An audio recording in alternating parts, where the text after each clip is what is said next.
Welcome back to another session of the Page Club. It's great to have you back. We know you're all excited about the new D&D 2024 Player's Handbook. But before we start, we want to invite you to subscribe to our channel. That way, you won't miss any of our episodes, and you'll always be up to date on the Page Club. And don't forget to like and share this episode with your friends and fellow adventurers. The more of us there are, the bigger our community will be, and the more fun our discussions will be.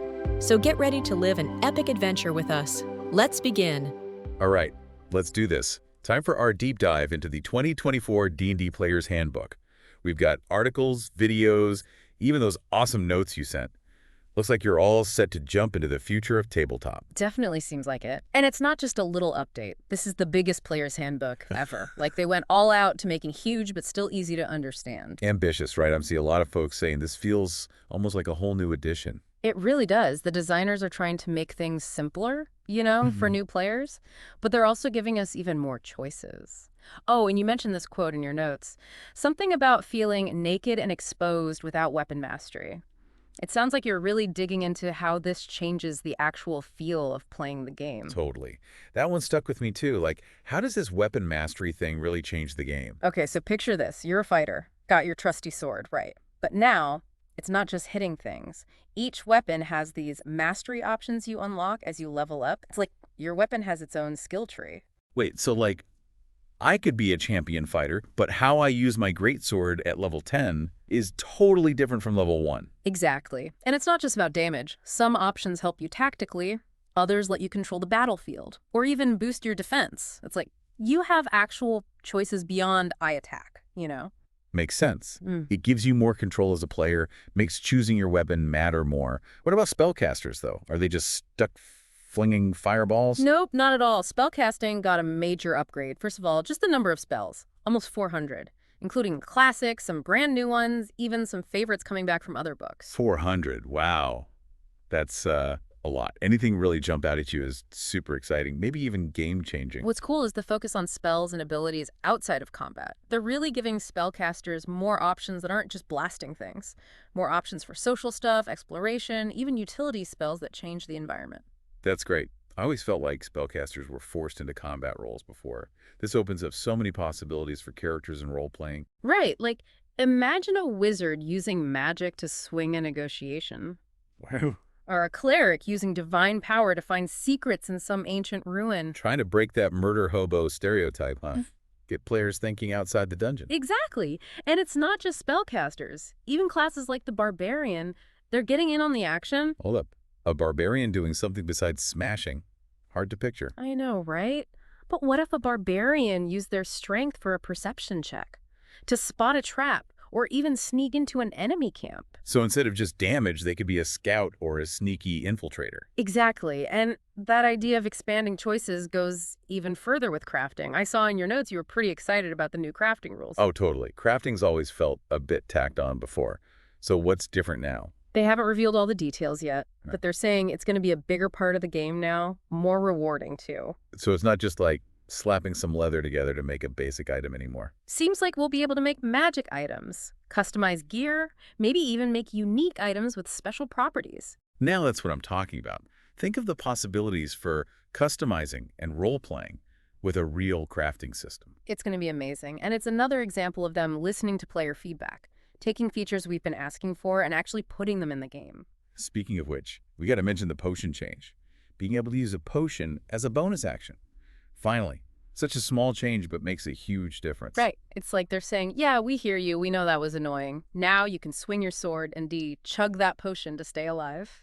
Adds a new level of thinking during fights. It's the quality of life stuff, making the game smoother and more fun to play. Totally. And that attention to detail, it's everywhere in the book. The art, the layout, the organization, everything's designed to make it easier and more visually appealing. Well, I'm a sucker for a beautiful book. What can you tell us about the art style and how the whole thing looks? From what I've seen, they went all out. The standard covers are classic D&D fantasy, but they also have these alternate covers that are more modern, almost minimalist. Yeah. The ones with the gold foil and cool textures, they look incredible. Oh, the gold foil makes them feel really luxurious, like a collector's item. And the art inside is amazing too. Full-page illustrations for every class and subclass really brings them to life. So it's not just a rule book, it's a piece of art. I love it when form meets function like that. Totally. Okay, speaking of enjoying the game, let's talk about a really big change. The background system. I'm really curious about this. It seems like backgrounds aren't just flavor text anymore. They actually matter mechanically. They do. Now, your background and your species work together to make your character's origin. It gives you story depth, AD actual benefits. You even get to choose how to distribute your ability score bonuses from your background. Wait, so I'm not stuck with the bonuses for, say, a folk hero. I can change it to fit my character. Exactly. It gives you way more control over how you build your character and really dig into your backstory. That's huge. I love systems that give players more control and let them be creative. And that focus on choice and flexibility is everywhere in this book. They even redesigned the stat blocks. The stat blocks. That seems like a pretty small detail. Why change those? Well, they made them more consistent, easier to understand, across all 3 core rulebooks. No more flipping back and forth trying to figure out different formats. And they even put stat blocks for mounts and familiars in the player's handbook now. So you have everything you need right there. Nice. Speaking of having everything you need, what's the deal with these new summoning spells? Oh, yeah. Summoning spells got a huge overhaul. They used to feel kind of limited, but now they give you a lot of tactical flexibility. You can choose from different types of creatures when you summon. So instead of just like a generic celestial or fiend, I can choose something specific that fits what I'm trying to do. Exactly. Need a heavy hitter, summon a pit fiend. Need something stealthy, summon a shadow demon. And the best part is, all the stat blocks for those summoned creatures are right there in the player's handbook. No more scrambling through the monster manual. That is so convenient. It's like they thought of everything that could be annoying and fixed it. Speaking of things that could be annoying, psionics are in the core game now. Finally, Rat. The Great Old One Warlock has some psionic buddies now. Subclasses like the Soul Knife and the Aberrant Mind, they're right there in the player's handbook. They bring all that cool psychic weirdness to the game. I love it. Psionics have always been so interesting, but they always felt kind of tacked on. Now they're a core part of the game. Opens up so many cool possibilities for characters and stories. It does, and they've also given some much-needed love to the existing subclasses. Some of them have been redesigned so much that they're basically brand new. Oh, yeah. Any specific revamps stand out, ones you think players will really flip out over? Well, the Archfey Warlock, for example, can teleport all over the battlefield now, with all sorts of extra effects. Whoa. I can already imagine the chaos a teleporting warlock could cause. Right. And it's not just teleporting. Each time they do, they can trigger different Fey effects, like charming an enemy, creating illusions, even going invisible for a moment. So it's not just about moving around. It's about having all these tricks that change how the fight goes. Exactly. It makes the Archfey Warlock a totally unpredictable and dangerous force on the battlefield. Oh, and then there's the Beastmaster Ranger. Ah, yes. The Beastmaster. The one everyone loves to argue about. It finally got some much-needed attention. They really took it back to the basics with this one. Listened to all the feedback, fixed the problems, and made it not just playable, but actually fun. I'm dying to know what they did. What makes this new Beastmaster so good? The biggest thing is they redesigned the Beast Companion. It's not just a pet that gets killed easily anymore. It's a real partner, something that can hold its own in a fight. So it actually feels like part of the Ranger's abilities, not just an afterthought. Totally. They work together, coordinate attacks, flank enemies. They're a team. Plus, there are more options for customizing your Beast Companion. You have more animals to choose from, each with their own cool abilities. So I could have a dire wolf that's a fierce attacker, or a giant spider that specializes in stealth and traps. Exactly, and the best part, your companion grows with you. It gains new abilities and gets stronger as you level up. It's like having a loyal sidekick who's always there for you. Literally. It is, and it shows how dedicated the designers are to making each subclass feel special and fun. Okay, and don't forget about feats. 75 feats to choose from. That's a ton of options for customizing your character. Ah, But it must be overwhelming to sort through all of them. it can be, but that's what we're here for. You said you were really into the wish fulfillment feats, and it looks like you have a thing for stealthy characters. True. I love playing rogues and other characters who like to sneak around. Are there any feats that make them even better? Oh, definitely. Like the Skulker feat, it's perfect for characters who operate in the shadows. It gives you bonuses to stealth checks and lets you hide better. Oh yeah, that's the one that lets you avoid that hiding in plain sight problem, Yeah. right? It's one of those small but super useful feats that can really change how your character plays. It's the little things, Yeah. those details that make a character feel really special. I bet there are other feats like that fix specific things players have been asking for. Totally. They've been paying attention to what we've been saying and trying to give us options that fill in the gaps.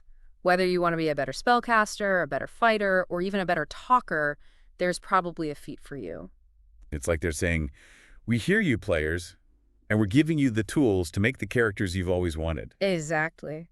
And that idea, giving players more power, it goes even deeper than just feats. They even change the core mechanics of the game, like the background system. Yeah, we talked about that a bit before. But let's dig in a little deeper. How does the new background system actually work? Remember how backgrounds used to be mostly just flavor text? With a few little bonuses, well, now they're way more important. They help shape who your character is and what they can do. So they're not just decoration anymore. Nope. They actually matter mechanically now. Your background and your species together form your origin. So origin is like a fancy new word for background. Kind of. It gives you a deeper backstory and some real benefits in the game. You get special skills, equipment, even unique abilities that tie into your character's past. So my background isn't just a paragraph on my character sheet anymore. It actually affects how my character plays the game and interacts with the world. Exactly. And it gets even better. You used to be stuck with specific ability score bonuses based on your background, right? Yeah, that always bugged me. Like, I wanted to play a folk hero who was charming, not strong, but the bonuses didn't let me do that. Well, now you can choose how to spend those bonuses. Wait, really? So I can actually customize my background to fit the character I want to play. You got it. You have the freedom to make the character you want without being stuck with rules that don't make sense. It's all about player choice. Love it. It seems like they went through everything about character creation and said, how can we give players more control, more choices, more ways to be creative? Exactly. And that focus on player choice and customization, it's everywhere in this book. Even down to the tiniest details, like those stat blocks we talked about. I was surprised they even bothered changing those. It might seem small, but those little details make a difference. The new stat blocks are consistent and easy to understand across all the books. It helps both players and dungeon masters. So, no more jumping between books trying to figure out what everything means? Nope. It just makes the game flow better, more fun. And speaking of fun, remember how annoying it was to search through different books for the stat blocks for mounts, familiars, and summoned creatures? Oh, yeah. Always a pain. Well, guess what? They're all in the player's handbook now. Seriously. So everything you need is right there in one book. Exactly. It's like they went through and found every little thing that could be annoying and fixed it. It's pretty impressive, really. I'm amazed at how much thought and care they put into this. They're not just adding new stuff, they're making the whole game better. Easier to play and more fun for everyone. It really shows their love for the game and how much they care about the D&D community. Well, we've covered a lot here. Summoning spells, psionics, the new Beastmaster, even those little stat blocks. But there's still one big question. How does all this work with the stuff we already have? A lot of people want to know how this new player's handbook will work with their old 5th edition content. Great point. And we'll be tackling that, along with what these changes mean for brand new players, when we come back for part 2 of our deep dive. All right, welcome back to our deep dive. Last time, we got into all the crazy changes coming to character creation and the core mechanics in the 2024 Player's Handbook. But we just scratched the surface, How does all this actually play out at the table? Yeah, reading about weapon mastery or psionics is one thing, but actually picturing them in a game is another. And judging by all the sources you sent, I think that's what you're really curious about. Absolutely. I want to see how these changes affect the whole flow of the game, both in combat and out of combat. Well, let's start with something that always gets players hyped during a game. Summoning spells. Perfect. Last time we talked about how they give you more choices now. You can pick different kinds of creatures, but how does that actually work in a real game? Okay, imagine your party's fighting a bunch of goblins, right? And you're a wizard with a new summoning spell. Now you have options, need more damage, summon a fire elemental, need to control the battlefield, conjure a swarm of pixies to distract them. So it's a tactical decision. What you summon depends on the situation. That adds a whole new layer of strategy to spellcasting. Exactly. It's not just about summoning the biggest, baddest thing you can. It's about using the right tool for the job. And remember, all those stat blocks for the summoned creatures.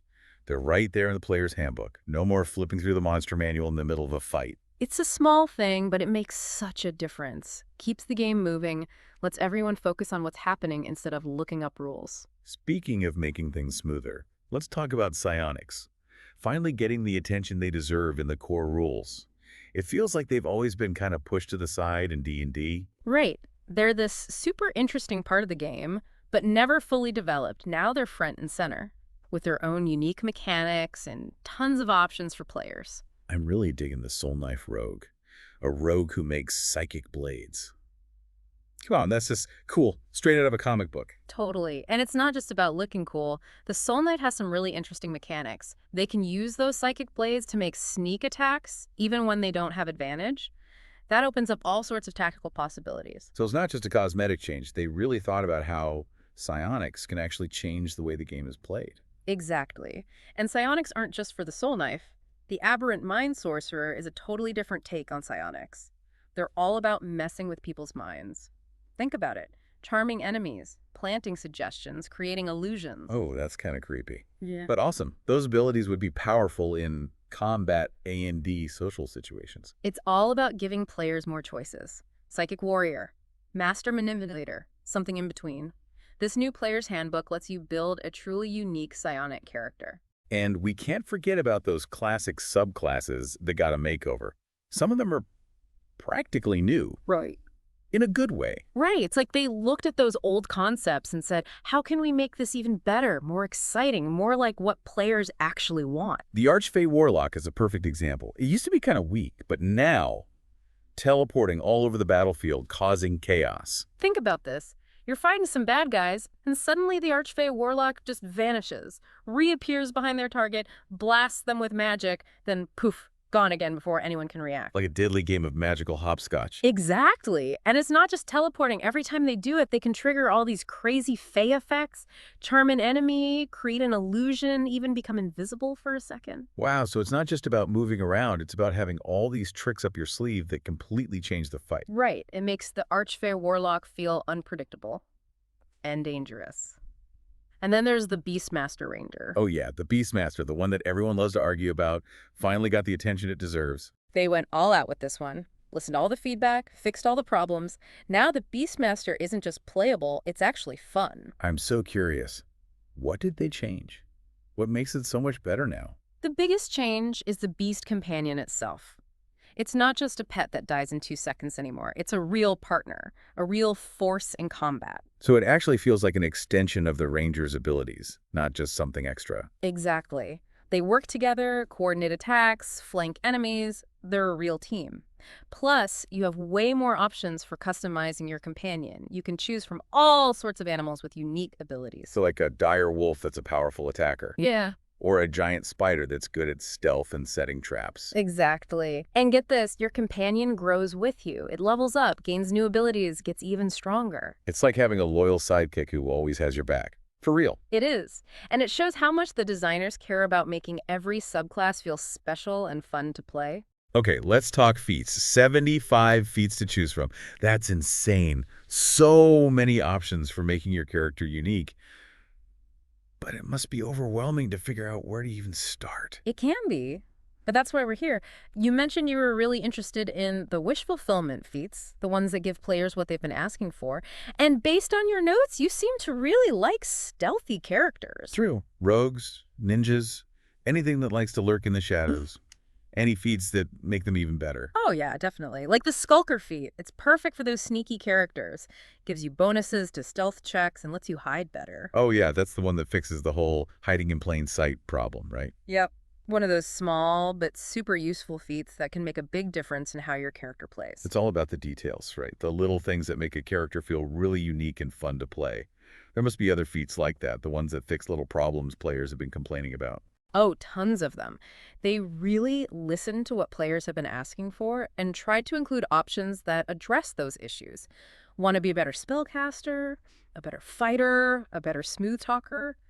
There's probably a feat for it. It's like they're saying, We hear you, players. Here are the tools to build the characters you've always wanted. Exactly. And that focus on giving players more power goes way deeper than just feats. They change the core mechanics of the game, like the background system. Right, we talked about that before. But I want to dig a little deeper. How does it actually work now? Well, remember how backgrounds used to be mostly just flavor text, with a few minor benefits? Now they're a much bigger deal. They help define who your character is, what they can do. So no more just fluff. Nope. They actually matter mechanically. Your background and your species together make up your origin. Okay, so origin is basically a cooler word for background. Kinda. It gives you a richer backstory and some real benefits in the game. You get special skills, equipment, even unique abilities based on your character's past. So it's not just a paragraph on my character sheet anymore. It actually affects how my character plays the game and interacts with the world around them. Exactly. And get this. Remember how you used to get stuck with certain ability score bonuses based on your background? Yeah, that was annoying. Like, Yeah. I wanted to play a folk hero who is charming, not strong, but the rules didn't let me. Well, guess what? Now you get to choose how to spend those ability score bonuses. Seriously. So I can customize my background to match the character I have in mind. You got it. You have the freedom to build the character you want. No more being limited by rules that don't make sense. Player choice. That's amazing. It seems like they went through every single part of character creation and asked, how can we give players more control, more choices, more ways to be creative? Exactly. And that philosophy, putting the power in the hands of the players, it's everywhere in this book. Even down to the tiny details, like those stat blocks we talked about. I was honestly surprised they even bothered changing those. It might seem small, but those details add up. The new stat blocks are the same in all 3 core rulebooks now, so much easier for everyone. So no more flipping through different books trying to figure out what everything means. Nope. It just makes the game flow better, more fun. And speaking of fun, remember how annoying it was to hunt for the stat blocks for mounts, familiars, and summoned creatures, always scattered across different books? Oh, yeah. Always a pain. Well, get this. They're all in the player's handbook now. No way. So everything's right there in one book. Exactly. They seriously thought of everything. Every little thing that could be annoying, they fixed it. It's incredible. I'm honestly blown away by how much effort they put into this new edition. It's not just about new stuff. It's about making the whole game better, easier to play, and more fun for everyone, new players and experienced players alike. It really shows their passion for D&D and how much they care about the community. All right, so we've covered a ton of ground. Summoning spells, psionics, the new Beastmaster, even those tiny stat blocks. But there's still one big question. Compatibility. How does this all work with the stuff we already have?